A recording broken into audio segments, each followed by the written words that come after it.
ഛത്തീസ്ഗഡിൽ 2 മലയാളി കന്യാസ്ത്രീകളെ അറസ്റ്റ് ചെയ്തതിൽ വ്യാപക പ്രതിഷേധം. കെട്ടിച്ചമച്ച കേസെന്നും പ്രധാനമന്ത്രിയും കേന്ദ്ര ആഭ്യന്തരമന്ത്രിയും ഇടപെടണമെന്നും സിബിസിഐ.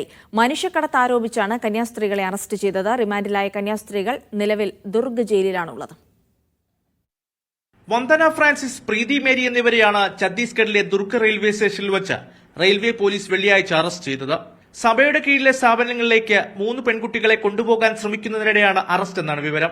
നിർബന്ധിത മതപരിവർത്തനവും മനുഷ്യക്കടത്തും ആരോപിച്ച് ബജ്രംഗ് ദൾ പ്രവർത്തകർ റെയിൽവേ സ്റ്റേഷനിൽ പ്രതിഷേധമുയർത്തിയതിന് പിന്നാലെയാണ് റെയിൽവേ പോലീസ് അറസ്റ്റ് രേഖപ്പെടുത്തിയത്. എന്നാൽ ഇവരെ വ്യാജക്കേസിൽപ്പെടുത്തിയതാണെന്ന് സിബിസിഐ പറഞ്ഞു. ദേശവിരുദ്ധ ശക്തികളാണ് ഇതിന് പിന്നിലെന്നും സിബിസിഐ ചൂണ്ടിക്കാട്ടി. It could be Bajrang Dal. I am calling them anti-national because these type of organizations or whichever organization which is not following constitutional rights of the minorities or not respecting the constitution of our great nation, they are anti-national. പെൺകുട്ടികളുടെ മാതാപിതാക്കളെ ദുർഗിലെത്തിച്ച് സത്യാവസ്ഥ ബോധ്യപ്പെടുത്തുവാനും സഭാ നേതൃത്വം ശ്രമിക്കുന്നുണ്ട്.